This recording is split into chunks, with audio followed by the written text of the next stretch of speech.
Hey folks, thank you for joining. Let's do some quick sound checks. Can you hear me? Can you go to the questions box and say, hey Nick, we can hear you. We can see 3 people. Okay, yes, perfect. Looks like that's a yes. Overwhelming yes. All right, awesome. Sound checks. John, you just spoke. Let's do another sound check with you, please. Testing, testing, 1, 2, 3. Sounds awesome. Haley. Hello, I am here. You can hear me. Testing. Yeah, your audio is definitely the best. Awesome. And Timothy has figured out how to do icons in the questions box, which is, I've never seen that before. Thank you for showing us something new. Well, hope everyone's doing well. Sorry. I was going to say, I see a hello from Finland. I'm here in London, so it's an evening webinar for us. So I'm glad you stay tuned. That's awesome. Hey guys, we're gonna go live in 3 minutes, meaning 2:02 Eastern. Give everyone a few extra moments. The attendee list more than doubled in the last 1 minute. So that's pretty cool. But we have a tradition. If you've never been to an exclusive webinar before, we do a webinar every 2 weeks. If you've never been, you have to follow the tradition. You go to the questions box and you introduce yourself. You just tell us your name and what company you're dialing in from. You're supposed to like promise that you'll show up for every webinar from now on, but you don't need to put that in writing. That's just. Got Rob from Bathroom Warehouse, Australia. People all around the world. This is amazing. We're having pajama parties. Thank you, Rob. You're welcome. Who else we got? Name, company, country. There's Shelly from Orlando, Florida. Wait, this price is right. Gary from Minneapolis. Flavia from the Jilly Box in Canada. Awesome. Flavia, how are you? Wow, we just, in the last 2 minutes, we have more than tripled the number of people here. Got Steve from St. Petersburg, St. Petersburg, I assume. St. Pete. Lynn Botanicals, Michaela from Lynn Botanicals in Charleston. We got King, Alice from Winsome House. Stephen from Ron John Surf Shop, love Ron John. I actually have been to the Cocoa Beach one when I was a kid. Awesome. Elon from NRI Industrials, headquartered in Toronto, T-Dot. Goes your Art Street. Trent from Kirich Finch in New York City. MJ from Bits and Bits Co. Portland. All right. Joe from St. Augustine, Florida. Splatter and Pour. That sounds really interesting. Folks, we promise we'll go live at 2:02, so we've got just a few moments left. Who else is going to introduce themselves? And by the way, thank you guys for joining. We have almost 1,000 people signed up today, so we've got a lot to cover. And we've got 3 powerhouses here to present. Hey, Rick from Sorta Chalet. Hey, Rick, how are you? All right, guys. Cool brands on here. Oh, they're saying there's cool brands tuning in. Yeah, really cool brands. Some that I'm just curious, like Splatter and Pour, I really want to know now. Okay, guys, we should go live because we're going to leave if we don't start talking about meaningful things. So we're going to basically smash a few metrics that you think are important, and we all agree they're kind of important, but they're wrong. They're not keeping up with the times. We'll give you just a slightly calibrated, slightly more optimized metric to focus on that would probably just do a lot more for you in terms of growing your business in a healthy way. And we thought about this, like, why are we even doing this? There's a lot of things that we deal with, and it puts pressure on the KPIs and matrices that we follow. So first of all, everyone's doing a better job these days of gathering 1P data. They understand the value of 1P data. They understand the value of nurturing and repeat sales. So that changes metrics a little bit. Oh, return on ad spend versus getting new customers. Bit of a disbalance there. data science is exploding. There's so much more data. There's APIs for every platform, and it all can come together in one system if you build it. So there's more information. There's more ways now to coordinate across platforms. We're going to present a few different metrics. Our last metric that we're going to present is actually more of a unifying framework. How can you look at marketing in a way that crosses all channels? How do you finally get past the channel silos? And of course, strategy. Every platform is allowing you to automate now. E-commerce marketing is getting more and more automated. If everyone's automating, the only businesses that are going to get a leg up, that are going to be the alphas, they're going to grow faster than the market, are the ones that are not using too much automation, but are rather using a lot of strategy. And they're using automation only to round out the performance of unique, distinct strategy. And because data can be pulled into single systems, there are ways to look at your data in more global metrics than ever before. We can actually look at global APIs, or KPIs for the first time. So with that, we're going to actually break this down into 3 different groups. Exclusive, we're going to talk a little bit about acquisition, new customer growth. Got the BigCommerce team here to talk about how to improve conversions. And Klaviyo is going to talk about retention and loyalty. And with that, we do quick introductions. I'll finish my introduction here. My name is Nik Rajpal. I'm the VP of Marketing Sciences at Exclusive. Been here for 14 years. Developed our solutions when I joined 14 years ago. We had a small team of 6 employees. I'm part of the E team now. We just developed this company over these 14 years into about 270 employees. And I've got over 400 clients. And things are going well, and excited to be here. Haley. Awesome. Hi, I'm Haley. I am from BigCommerce. I've been here for about 6 years now, and I'm coming from our product marketing department. We're going to support all of our sales activities, our marketing messaging, and really exciting product launches, and then our international expansion. So I'm very excited to be here and share some things that we've learned and what our merchants have done to be successful. So thanks. Great. And then I'm John Palmer. So I actually spent over a decade in e-commerce managing a fitness clothing brand out in San Diego. So I've sat in the seats of a lot of people that are attending. And I've now spent almost 18 months at Klaviyo in their product marketing team, similar to Haley, where I actually handle go-to-market, which is launching new features, making sure we have a beat on exactly what's happening in e-commerce. So excited to talk to everybody today.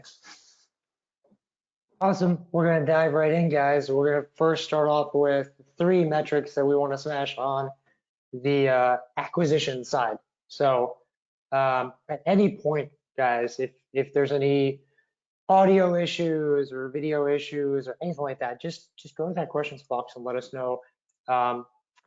If your issue is and my voice sounds funny, I can't help that. That's what my voice is. But I always get at least one person saying that. So Exclusive, we've been around for 25 years now. We're pretty excited about that. In the last 12 years, we've been on Inc. 5000 10 times. Pretty excited about that as well.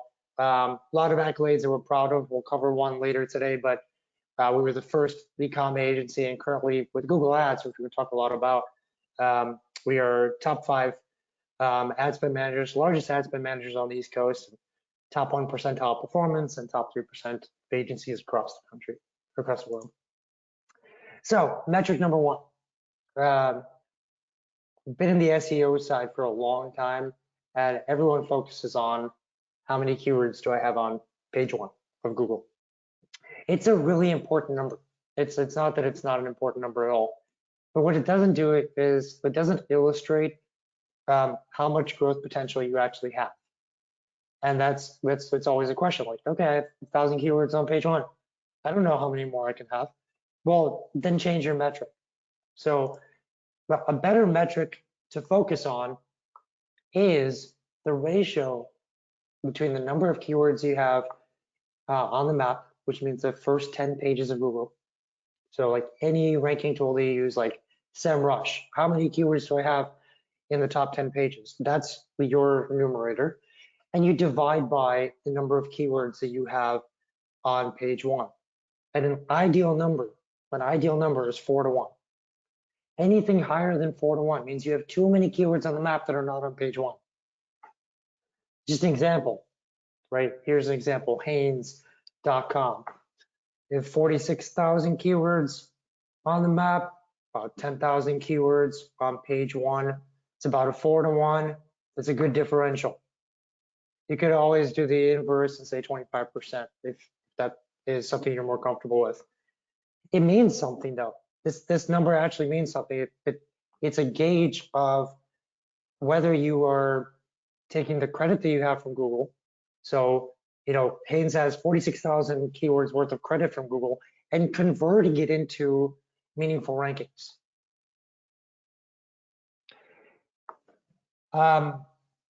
What's influencing this? So in short, SEO works like this. You're trying to tell Google, hey, Google, I have a page. There's a keyword on this page. I want to rank for this keyword, and Google recognizes that keyword somewhere in the title, H4 body, and says, got it. You want a score for that keyword. So then they run 200 different tests very, very quickly. Did you use the keyword in the title tag? Did you use it in the H tag? Did you use it in the body text? What is your core vital score? What's your crawl authority? All these factors have different weights to them. You feed the factor, and that factor gets a weight. It eventually builds up this really big score. And if you have a high score, when Google sorts by score, you get the top ranking. That's SEO in a basic nutshell. Those 200 factors that are being measured that have different weights to them fall into 4 different families of SEO optimization. There's crawl optimization, which is managing the amount of crawl to the page.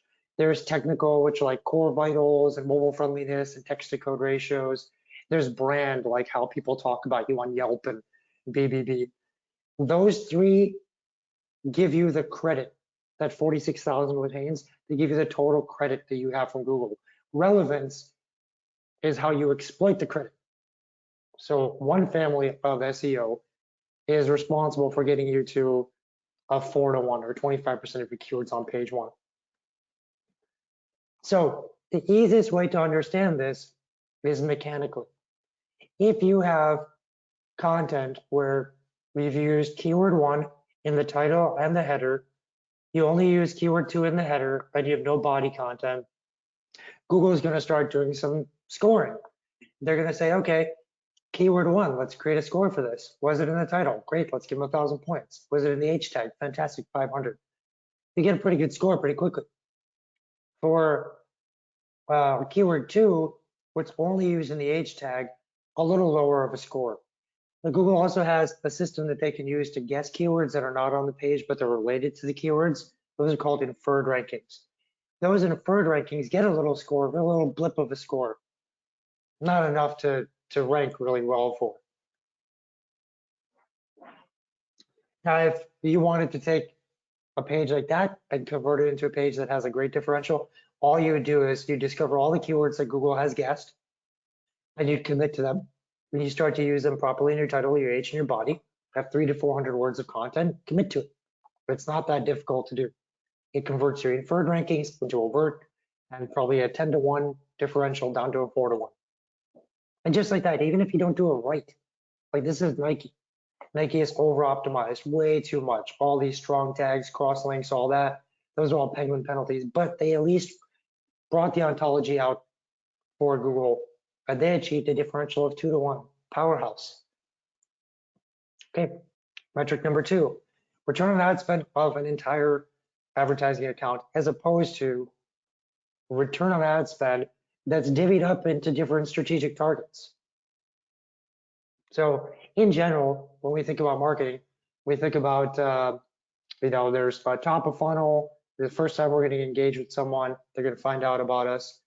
And then we have nurturing machine, which is like, they came to their website, now we're going to hit them with dynamic ads and value propositions and social validation. And finally, if someone buys, we focus on repeat sales. But if we just focus a little bit on the transactional top of funnel, we'd say, what is a transactional top of funnel? It's when someone goes to Google or they go to Amazon and they type in keywords that you're supposed to show up for. Someone types in your brand. Well, you spend a lot of money getting them to know your brand, so you got to show up and take the sale.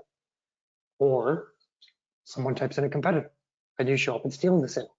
Or they type in a category that you're supposed to be dominant in and you show up. That's branding, conquesting, and discovery. Exploring your ABCDs.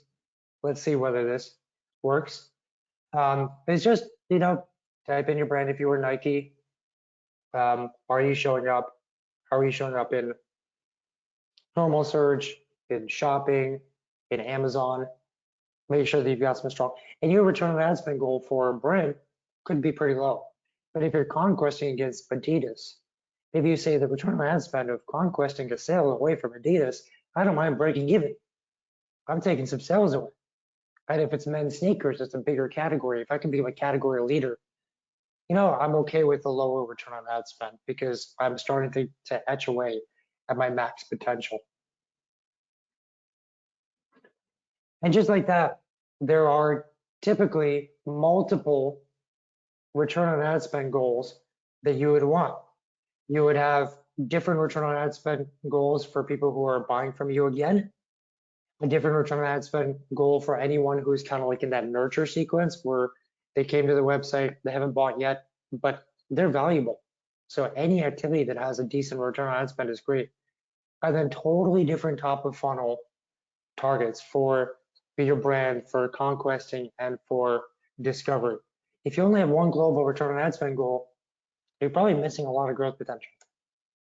And finally, on the acquisition side, we'll wrap it up with one last, which is still a lot of people using the wrong attribution models in Google, or they've switched to data-driven or positions-based, but maybe not really understanding why.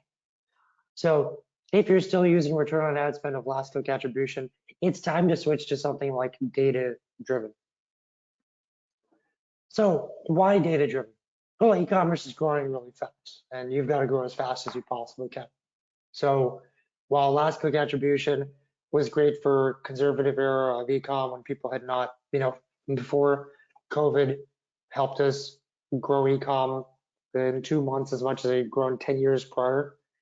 Well, now it's growing so fast that you need to essentially use an attribution model that tells you where you should play early on in the customer journey that leads to sales. Not just what was the last thing that contributed to a sale. And more expansive on this topic is what are you going to do with the data? So last click attribution is basically this. Someone types in a generic keyword, a category, a discovery keyword, and they find your ad, they click, they never heard of you before. And then 2 days later, they search for something similar, you show up again. Now they recognize you. 2 hours later, they go back to Google, they type in your brand, and they buy from you. Okay. In last click attribution, what happens there is the first ad that brought someone to you gets no credit. The ad that convinced someone gets no credit. Only the last click gets 100% of the revenue attribution. And when you look at your data later, you'd say, I spent so much money on the first campaign, so much on the second, I made no money, but the data is lying to you. And there's a series of attribution models like data-driven and positions-based that will give more credit to the milestones that caused you to get a sale in the first place. So that when you come back to these ads, say, I did spend money on this, but it also made me money. You're following factual information and you're making smart decisions.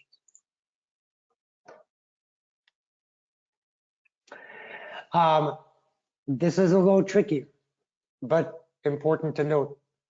If you are utilizing 2 different platforms, Google Ads specifically, when you're using Google Ads, the data and the allocation attribution of a sale in Google Ads is basically telling you which ads in Google Ads contributed to a sale. And it's basically parsing all the credit of the sale into those ads. But Google Analytics if there were 3 different sources involved, and Google Ads only had one of those 3 sources, Google Analytics will only give 1/3 of the credit to Google Ads. So if you're ingesting Google Analytics data into Google Ads, the value of the sale is 1/3 of what it should be. Now you can still use analytics to figure out how your sources work together. But when you really want to know what average order values and the value contributions, you should be using intra-platform instead of inter-platform data. With that, just curious, are any of these new acquisition metrics something you might consider adopting? Total keywords divided by page 1 keywords, for example, return on ad spend of strategic campaigns. My brand, I don't need a high return on ad spend, but if I'm conquesting, it's gonna go much more aggressive. Data-driven attribution versus last click, checking those attribution models.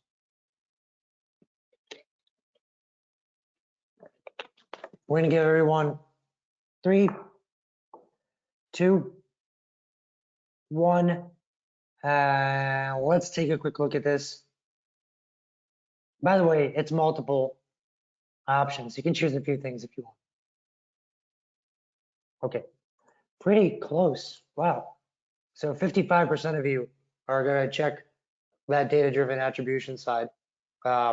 Great. Yeah, that's an easy change. That'll take you a minute. Return on ad spend of strategic campaign takes a little bit more planning. 52% of you are thinking about that. 44% of you are thinking about, hey, why don't I check SEMrush or some other tool and see what percentage of my keywords are on page 1? Never thought of it before. Fantastic. Thanks, guys. With that, we're going to switch to BigCommerce. All right. Okay. I think I'm on here. Hope my connection is stable.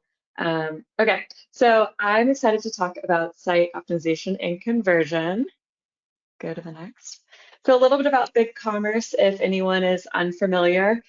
We are an e-commerce platform, so we offer everything that is needed for a brand to run their business online, from order management, customer management, product management. We have partners for payment, shipping, tax, so everything to sell online. We have been around for over 10 years now and have over 1,000 employees across the globe and serve amazing merchants, as you see highlighted here on the right-hand side. So now that I've done an introduction, I'll go into some metrics. Oh, there we go. Sorry about that. Okay.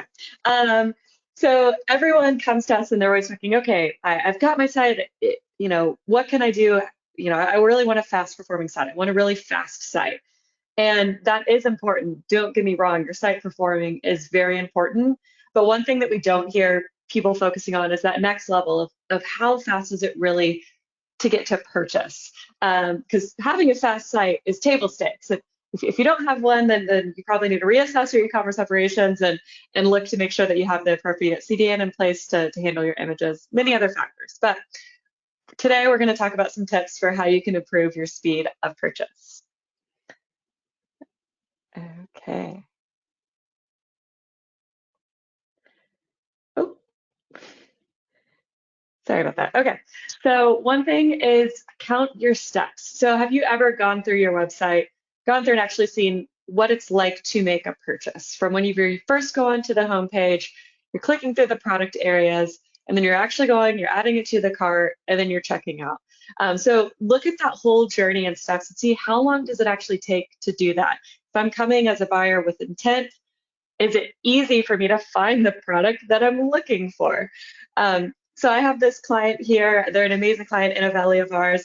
Their site is just very beautiful. It's very fast. It's an engaging website. Even scrolling through the different pages to find products, I'm getting information. I didn't even know about these smart home devices, but I want to because the site's really awesome and it's just informing me of what's going on. They also do product recommendations, and for an electronic brand, it's really important that you can compare your different products to each other and see all the specs and details. So this is just a really good site that I like, that shows, how it's easy to make a purchase. Okay, next here is watch for the drop. So as you see here, majority of shoppers are just browsing. They're browsing rather than buying, which is why we get a lot of people that are abandoning their cart because they see something, they might like it, but they're just researching on their own time. One thing that is really important here is make the buying journey really easy. One thing that I like that Moon Audio has done is they've worked with Bolt or a one-click checkout provider. It's just optimized. So even whenever you're looking at the cart, you can buy right away. Another thing for cart abandonment, if you guys aren't aware of, is saving your details. So if you use if you're constantly shopping somewhere, having something that's going to save all of your product and shipping details to make checkout super, super easy is crucial. For either fast one-click checkout providers or also digital wallets.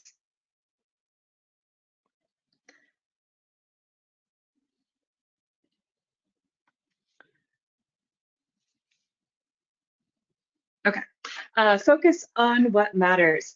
So here, one thing that we don't get too often, I mean, people come in and they're like, what can I do to make my site really pretty? What can I do to improve the homepage? Maybe sometimes people are thinking about improving the product page, but they're not really thinking about logistics and what can they do to offer a better solution for shipping and fulfillment, which it's really important to focus on this because as you see, a lot of people are abandoning their carts because they don't see the delivery or fulfillment option that they want. As we all know, in majority of places, Amazon set the expectations for shipping and fulfillment for really fast and very cheap. In Latin America, it's Mercado Libre. They're setting the standards and it's making it hard for e-commerce merchants to keep up. One thing that you can do here is if you do have an offline presence, like Scooter Hut, one of our Australian merchants does, you can offer buy online, pick up in store or click and collect. This is very, very popular. It is amazing for convenience and conversion. I know whenever Scooter Hut implemented this, they had 1 in 4 customers that purchased from them and did buy online, pick up in store actually ended up buying more things whenever they got to the store. So it's a really good tactic. Again, if you do have an offline presence to implement, I would 100% do this. Okay, so now conversion. We've talked about conversion and what can you do to have a higher converting site, but the real metric that matters is how is your site converting across different devices. So you should definitely have a holistic strategy on what is the performance on mobile, what is the performance on tablets, what is the performance on a desktop, and especially mobile. So I'm going to give you some tips here around mobile conversion. So one thing that I love is the experience that's available. I mean, all buyers today are looking for an experience. Everything is very attractive online, especially with all of these, you're engaging in all of these channels too. So it looks nice. You have really good sites.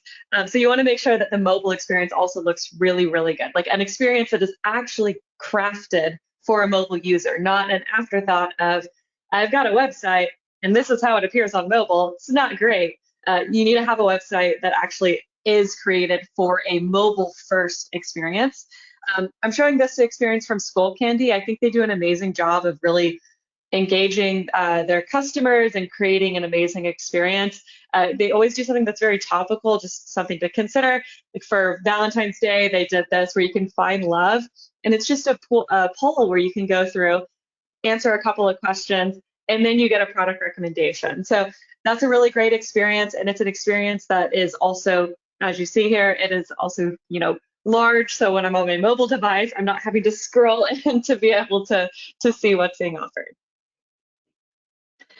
Another thing that's really important is enabling a well-researched buyer. So these days, millennials out of anyone of the past generations have the most college degrees. I think if you see even younger generations, they're trying to learn. Everyone wants to learn about the products that they're buying, and they want to do a lot of self-research. They're not going into the store and asking people about this product. They're probably going and actually looking at it and reading about it. So I think that Lark does a really great job here as they've done a lot of great branding on who they are, what their mission is, and then how you can actually feel like you're giving back whenever you're buying one of their products. So it also has like a feel good mission to it, which is amazing for engaging their specific client. So one thing that I would mention here is just think about what you can do to tell your story as well and make it engaging too. If you go through their site on your mobile device, it's very easy. You can stay engaged and you can read everything really well. So let's go to the next one. All right, last is make purchasing easy here. So whenever you're buying, especially now on the phone, you've probably all had this experience where you're looking at something, you like it, you're going to order it, and then it requires a credit card and you have to pull that out and then start, you can't even scan for it. You have to actually take your card out and fill in all of the details. That's a huge obstacle for buying for shoppers. I mean, that is so old school. If you do not have something that is easy with a wallet or an optimized checkout solution, you are going to be losing a lot of conversion. So make sure that you do have these solutions available. This is one of our clients, Revelry. They have like a financing option available. They have a lot of options for what their buyers want. And obviously, people across the globe, this differs across each country too. But definitely make sure that you have a digital wallet solution. Last year, that was the most popular wallet solution or the most popular payment solution for e-commerce. And then now the next emerging trend is buy now, pay later. So everyone is wanting to implement a buy now, pay later solution. It's kind of taken over the credit card market. And so that is another thing I would definitely recommend to have. Okay. Last section here is channels. So whenever we initially talk to merchants, they're like, okay, I want an online store, and then I should be on Amazon and eBay and then TikTok and Facebook and then Instagram and, et cetera, et cetera. Where should I be? I need to be everywhere. And I don't think that that's a really great approach. You can consider being on all of the channels, but what's most important is how are you performing across these channels and which of your channels is the highest performing channel? I mean, you could be everywhere, but if you have one or two channels that are performing, maybe focus on those and really try to optimize for those channels. Okay. There we go. So here's an example here is Hickeys. I think they've done a great job of choosing the channels that work the best for their business, which is something that is incredibly important. If you have not gone and just talked to your customers, done a survey, offered a gift card, Starbucks gift card to get some information from them, find out where your customers are buying from. Like, where are they researching their products? Where are they seeing your product? Like, where are they actually purchasing in the end? So you can do this. You can look at your own analytics to find out this information. I would also talk to your buyers, but decide what is your best performing channel and then invest in those channels. Another note whenever you're talking about performance across channels is how are you performing internationally? So cross-border has been a huge topic for a while. It is continuously growing, especially as we have globalization. And with the pandemic, that definitely increased the curve for people buying across different countries. So one example of how to do cross-border correctly is to understand the different shopping habits in different countries. There's a lot of variances, especially when it comes to obviously language, also products that are more relevant, promotions that are more relevant. Holidays are different, so you can have a holiday promotion that is very not relevant for another country. So ensure that whenever you are focusing on cross-border, you have the right strategy for entering that country, and then you also have the right support. So offering the currency, offering the local payment method. You see here, this is Germany and the United States. For Laprilla's German site, they have everything translated. They also have GiroPay, which is a top payment method in Germany. United States, they've got debit credit cards, which is top payment. So those are just some things I would think of as having a successful cross-border strategy is crucial for growth. And last here is connections. So what is the best way to make connections with your buyers? social commerce. This is the big trending thing. It has taken over commerce. And so I've highlight here, you've probably, most merchants that I talk to, they're already on some meta solution. So they're on Facebook or Instagram, and they're exploring what other solution makes sense for their business. One really important platform that I have highlighted here is TikTok. So TikTok is growing. I think last year they had 1 billion monthly users worldwide. So they're huge and just dominating the social place. We have a lot of merchants that are hesitant to adopt TikTok. They're kind of like, I'm not sure. Is it a fit for me? How will I do this? It's kind of new. It's just a young generation. It's not a good fit. Those are all misconceptions. A lot of people are adopting and using this solution, and brands that find a strategy for TikTok, which is important across all channels, finding the right strategy for the channel can be really successful. I highlight Bliss here. They're an amazing skincare company, probably familiar, but they do a really great job of connecting with their demographic, and they offer free advice, right? So if you're looking for skincare, you're probably like, oh no, I want something for my eyes, or I want something to make my skin more clear. And so they're showing their products, but then they're also saying these are the top skincare concerns. If you're interested in this specific thing, we can help you. And they do it really well. Their content is very beautiful. One note I'll say is if you are kind of concerned about going onto a new platform or TikTok, we have heard from people that are like, oh, I'm a little bit nervous because I don't know, I don't really have a lot of budget to have this like really beautiful strategy here. One good thing about this platform is you can focus on having some really beautiful images and content, but you can also just have something be very real and personal. Like you can have your own staff just going on and recording videos, and that's perfectly fine. So it's an interesting channel to try if you haven't already. I would highly recommend it. But regardless of the channel that you're selling on, make sure that your strategy is focused towards that channel, and you're not just using the same messaging, the same content for all of your channels, because that is a big mistake and will not be good for performance. All right, so that is all here. Now I think we have another poll to launch, so I will let y'all look at this. That was amazing. I love all those examples. There's so much to learn from those amazing companies, and those examples were quintessentially some of the best stuff I've seen. So that's awesome. Thank you. Folks, we are curious, but we want you to be able to hear from your peers. That's why we're doing these polls. So just listen to your peers for a second here. Which conversion metrics would you actually consider adopting in 2022? Be honest and kind of get a sense of like where the market's going, right? Speed of purchase, device specific conversion, performance across channels.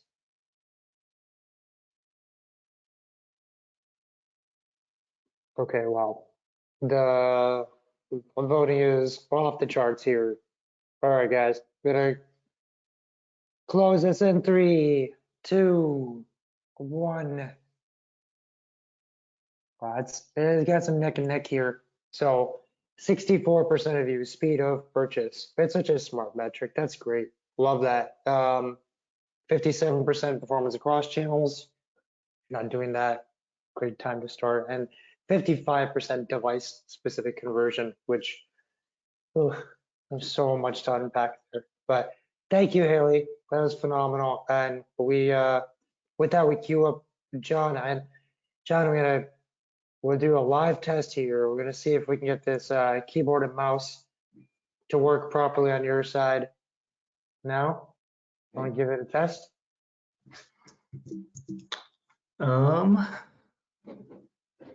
Unfortunately, I'm going to say no. I might have to recruit you for slide switching. But awesome. I'm stoked to talk to everybody today. Just want to give a quick rundown of what Klaviyo is and kind of how we accomplish things on our side of the fence when it comes to retention. So Klaviyo starts off with all your data sources. So we're talking reviews, talking what happens on big commerce site or e-commerce platforms like BigCommerce, loyalty programs, shipping, everything. We have 200+ pre-built integrations and support a ton of custom ones too. All of that information gets piped into Klaviyo's database. And that's where we build profiles, we can do segmentation. Then I think Nick mentioned earlier how data science is blowing up. We have a 50-person data science team that is implementing all these learning tools that are predictive analytics and modeling. And then we layer on experiences, and that's automations and campaigns and forms. And all of that results in these super personalized, multi-channel strategies that Klaviyo can support for retention. And just a little bit, we can go to the next slide there. The next, we've got us 90,000 brands. I think we're up to 1,200 employees. We've got 8.5 thousand agency partners. But my favorite stat is that brands use Klaviyo to generate $30 billion last year in revenue. So super excited about that when we got that number come in at the end of last year. But onto the reasons we're here today. Ooh. So the vanity metric we're talking about here, you might, SMS, I guess we'll start with the assumption that that is a channel that's exploding, and especially with all of the data privacy changes for Apple and Google, and Facebook ads, the cost going up, brands need more channels that they own and can control their outreach to customers. So I guess we'll start with that assumption, and we've got some data to show that SMS is really killing it when you pair it alongside email. But a lot of the times people say, well, I've got 5,000 SMS subscribers and 50,000 email, and that's a start. But the metric that really matters is, where do those overlap? Who's subscribed to both channels? And if you don't understand that, there's going to be some things you're not going to be able to do. So the other assumption we'll start off with is that it's very important to send to an engaged audience. That was not always table stakes, but I think is getting there. So make sure you're always segmenting by how people are engaging with each channel. And we're actually seeing 122x ROI, so $122 made for every dollar spent for brands that pair email and SMS together. So that's why we're so bullish on these two channels together. And Klaviyo actually automatically merges email and SMS profiles into one unified view of the customer. And that's that little GIF you see down there at the bottom right-hand corner flashing. But when you have that unified view, it lets you reach out on the right channel, send fewer messages, which is actually going to result in fewer unsubscribes and save you a bunch of money.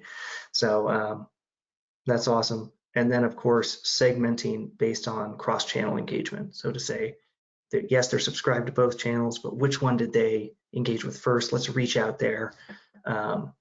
We can jump to the next slide. And just one more reason this is so important is maximizing each channel. And there really are different messages that should be used on different channels. And I'd even advocate for letting customers know what they can expect from each channel. Because if for example, flash sales or pre-sale access is only going to go out on SMS, that's going to be a reason for your email subscribers to join that other list. You have another touch point. Great, so that wraps up metric 1 there, and we can jump to number 2. So Nick talked quite a bit about attribution on the Google side. Now I want to talk about attribution on the retention side.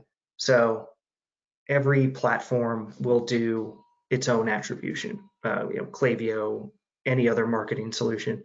And it's important if you're using individual channel providers. So if you have, let's say, a MailChimp for email and a separate SMS only solution, that you're going to be double counting a lot of orders. And it's really important to know which channel and which message is, that last touch conversion. So whereas Google, we want to take this more data-driven approach, we can't just let all these platforms take credit for all your sales, because that's going to end up totaling more than you actually made in revenue. So what Klaviyo does is we actually do last touch attribution between email and SMS. So that gives you more transparency as to what's working for individual customers. Just a quick illustration, you could have someone who received an email, and then 24 hours later got a text. If you're not using a platform that unifies these channels and actually takes that into consideration, you could have both channels taking credit for the same order. And we'll jump to the next slide there. Just some of the tools Klaviyo has to empower brands to own their attribution and not let this attribution run amok and go crazy. We give you email and conversion windows that you can set for both channels, and then automatically take a look at the last message that was engaged with, and then only give that credit for that sale to that message. And I mean, you could do this even if you're not using Klaviyo. Sorry, Nick, I know you're trying to follow along with the slides.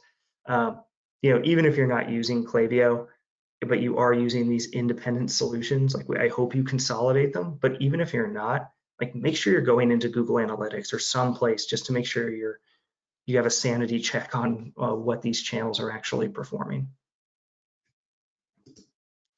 And then last, something that's been table stakes for a long time in e-commerce, placed order rate.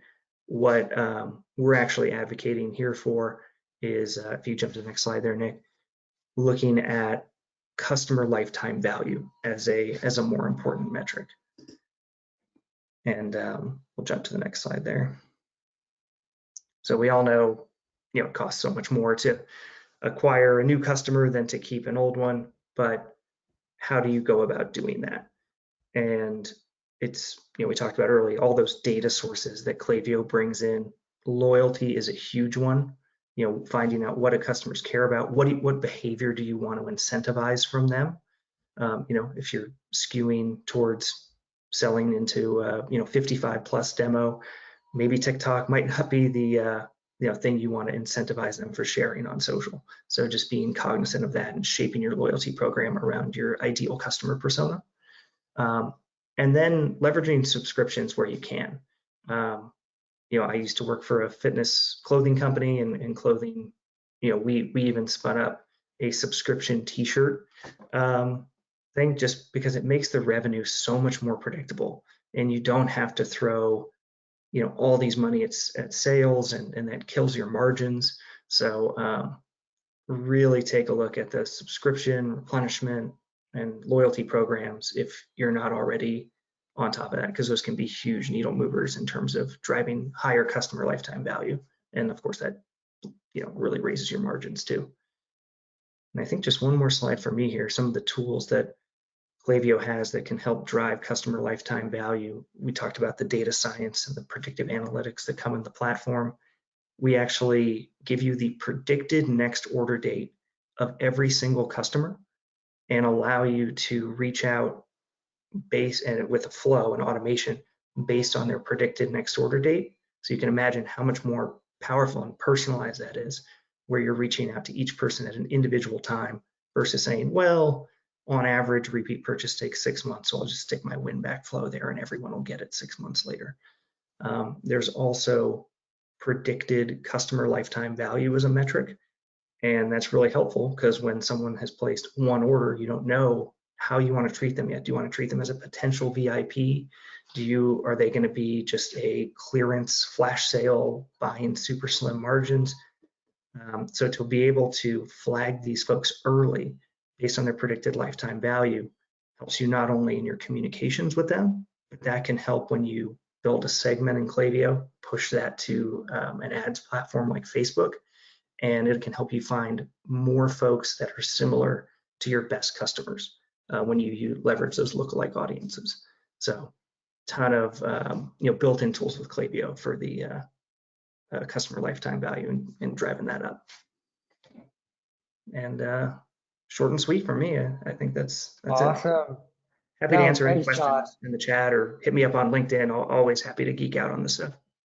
Yeah, we've got questions that are coming through, and we're going to answer questions really shortly. Thank you for sharing that. I think everyone's excited to see that email and SMS is trying to merge a little bit better, and the 3P challenge that has given us a magnifying lens on 1P is unlocking so much new potential. Everyone wants CLV calculations, so the further we can get with that, the happier everyone is. So guys, let's go ahead and run one last poll here before we go into our big global metric. Which retention metric do you want to consider for 2022?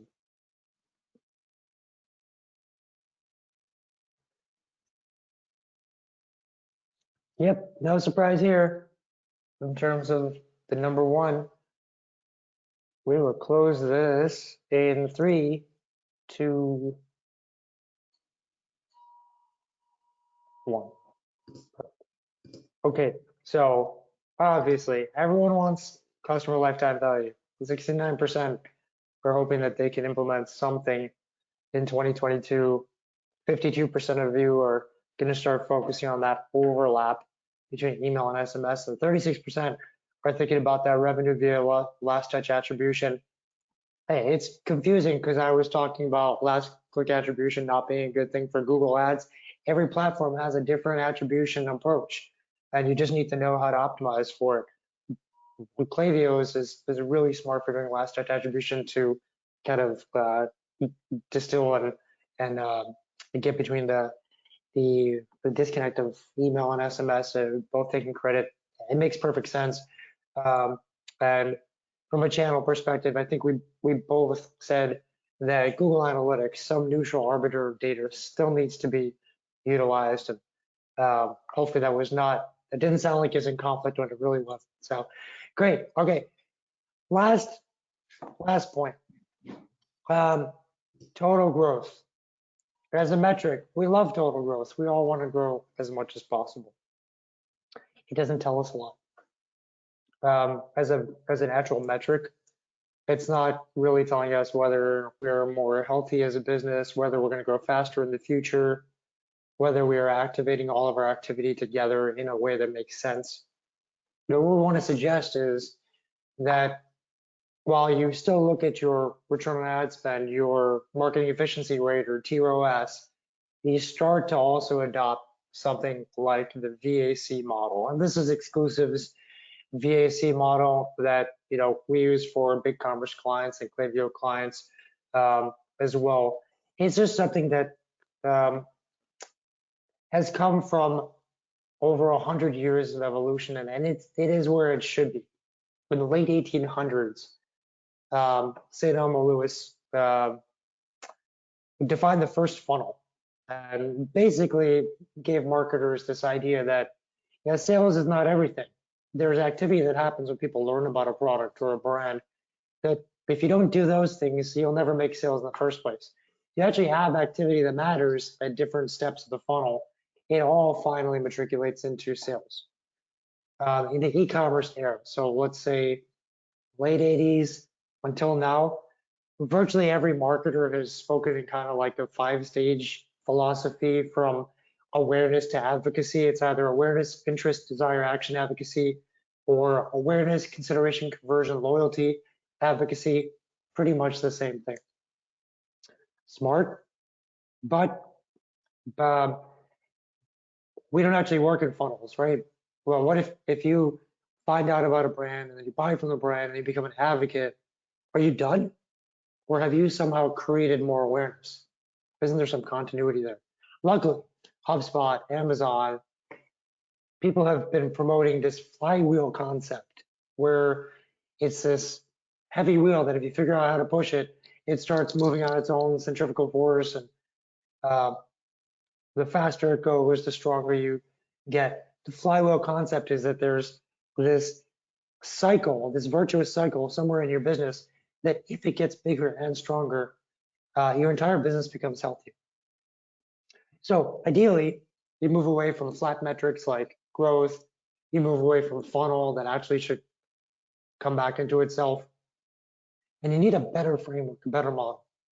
Before we put the model out there, I have to think about the fact that there's natural laws in marketing, just like there's axioms, Einstein's axioms. There's always natural laws that we have to adhere to. So here's some natural laws. There are a lot of activities in your ecosystem around your brand, and marketing can influence those activities. Try to figure out what the activities are distinctly is important. Any phase of activity can generate momentum in the entire activity cycle. Activity is not only measured in return on investment, there are unique ways to measure each distinct activity. And any activity happening in one phase should generate activity in the next phase. And with these natural laws, with the flywheel, with the ecom funnel, we combine it into one model, the virtuous activity cycle. Meaning lots of activity happening in your brand, and it virtuously helps you grow faster. More people finding out about you, whether it's TikTok or any other marketing that you're doing that's targeted. Consideration, when people search for your category, you show up. That's consideration, showing up on the shelf. From the moment people learn about you till they make their first purchase, all that activity is conversion. That could be your UX. It could be reminders through email and SMS. It could be Facebook ads. Loyalty is maximizing that customer lifetime value, every repeat purchase that happens.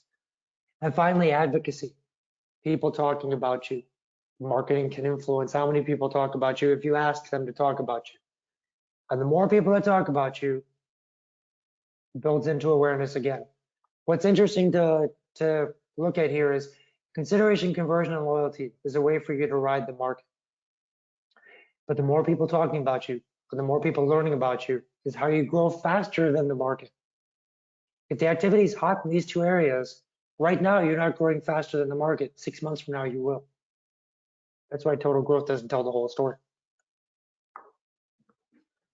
Getting this model down is a really tough challenge, but it's important to try to get all of your data across every channel mapped into these 5 different stages. Know how much you're investing, how much you're making, and the different revenue return on ad spend contributions. But you also need an alternate set of metrics that allow you to measure this, like awareness is probably impressions, click-through rates, and there's a different version for video. But you have all these metrics that will add up to your final potential growth. They're smarter leading metrics. Growth is just a lagging indicator. So, quick recap, we'll go into questions. Start, stop. Use number of keywords that you rank for divided by number of keywords on page 1. Use data-driven attribution within Google Ads and start using ROAS targets that are like for your brand, to your competitors, as well as discovery. Haley, John, go. Yeah, just jumped on. Okay. Focus on site speed, but really focus on the speed of the purchase journey. Look at conversion, but really look at your site specific conversion and think mobile first here. Consider your number of channels, but really go into the details on which channel is performing and where your buyers actually are. And then for the last bit, number of email and SMS subscribers is, the old hat, but where do they overlap is crucial. Revenue attributed to each message without factoring in last touch or other channels that could be taken credit is the number 2. And then placed order rate versus customer lifetime value is what I think everyone was super keen on moving towards. I saw there was a ton of questions in the chat, so happy to chat about that in a second if that's helpful. Awesome. And try a model like VAC where you're not just looking at lagging indicators, you're looking at leading. You're trying to gauge whether you are growing in multiple ways, in healthier ways. And if any one of your phases gets cut at any point or damaged, you have all these other phases that will virtuously self-heal your business. So the more you invest in different activities, the healthier you are. Really quick, wanted to highlight a case study here, skygeek.com. It's a Klaviyo client and it's exclusive client for 15 years, a big commerce client now. And we're very happy that we were just chosen as marketing agency, marketing solutions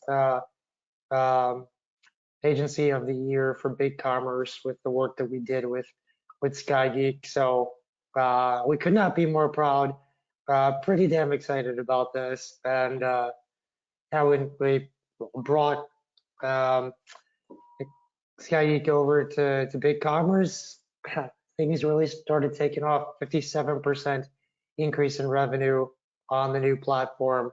Takes a lot of smart people working together to get something right like that. So pretty excited. And really quick, guys, anybody want us to reach out? You've heard from myself and my team at Exclusive. Heard from Haley and the Big Commerce team. Heard from John and the Klaviyo team. We reach out, see what kind of challenges you're facing, whether our companies and our solutions, our platforms are a good fit for you or not. But we will all try our best to prioritize these requests from this webinar. So to get ahead of the list, jump the crowd by just letting us know. We're going to close this out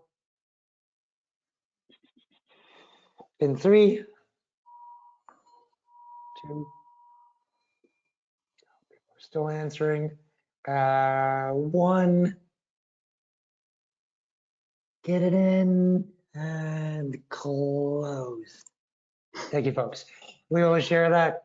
Our teams will collab on that very shortly.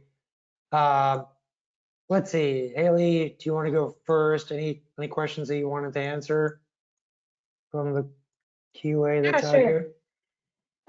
Yes, let me see. So we had one question that came in that I think was pretty helpful on what wallet should I consider implementing. So this really depends on where your focus, where your customers are focused. Since I think majority of people in this webinar are based in the United States, the most popular digital wallet in the United States by quite a bit is Apple Pay. So I would ensure that you're prioritizing that.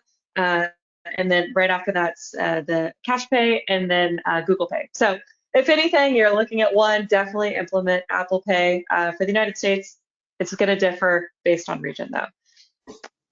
Okay, so that's one. I think there was just some questions about reviewing metrics, which we covered.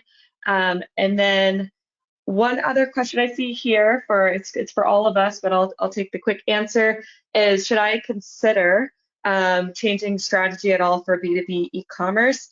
You should definitely consider, it depends if you're a B2B merchant that is selling online, or you're asking for strategy should be different, probably, or if you're B2C that's wanting to go into B2B, you should probably also implement a different strategy.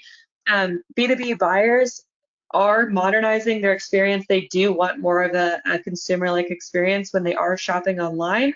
That is what has been the trend. So you should definitely implement a really easy, speedy purchasing experience for your buyers. But there still will be some things that you'll want to do differently, right? As your business model is different, you'll want unique pricing strategies. You'll want to be able to set credit limits, which are going to be different for B2B buyers. And we do have a solution available, B2B Edition. Highlight that, and that's specifically for B2B e-commerce. So yes, have a different strategy there. And then the last question here is, what is the industry reference for speed of purchase? I don't think there's really a true industry reference to go by here. I think it depends on the type of products and the amount of products that you do have. So if you think about what is the necessary, obviously they're going to start from your homepage. They'll go directly to a product, and then how can you make them purchase even from that product? If you have a one-click checkout, it should definitely be under 5 clicks to get through. And if you're listing on another channel, like if you're on Instagram or TikTok or another channel, you should have an easy buy experience either from that channel to purchase directly, or going to your website directly to that product to then click to buy with an optimized checkout. So if we're wanting to give a number, I would say definitely less than 5 clicks would be the most ideal. All right, I think that's all for me. Hand it over. Yeah. John, got any? Sure. Yeah, I got a couple. I'll tack onto your B2B thing really quick. I did that briefly, so this is just anecdotal personal experience. I find that the B2B folks are more willing to give more information up front, so longer surveys and different things to kind of gauge interest. They're willing to give a little more information up front. So how do you calculate customer lifetime value? Is just the revenue from all the purchases. That gives you historical customer lifetime value. Where things get tricky is that predicted customer lifetime value, and that's where you would actually need like some data science degrees to go through those predictive models, but that's something Klaviyo provides you. So I'll just quick plug for us there. And then just looking at a couple other, okay, here's a great one. So does Klaviyo customer lifetime value integrate or use Amazon customer information? If so, how? No. And the reason being, if you've ever looked at the payload that Amazon gives you when you try to export order data, it's jumbled, it's alphanumeric. They don't give you anything. So that's one of the dangers of selling on those third-party marketplaces is the data you're giving up. I've seen some interesting strategies, like Yeti Coolers does a good thing where they actually ask people to register their cooler and they'll send you free stickers. That gives you, and then of course they ask you, where did you buy? Was it a gift? And so that helps them build the customer profile. But these third-party marketplaces don't share that information with you, which is why we really advocate for, selling through sites like BigCommerce that let you own the relationships with customers. Also, if you have a retail or POS, you can link phone number, email to your loyalty program. That's how you could associate retail data into Klaviyo, and that could help LTV. But those third-party marketplaces are kind of a black hole of data. So just be aware of that, and that's one of the things you're giving up as you make money there, but you're also going to get a little bit less margin. So there's a whole trade-off to that business model.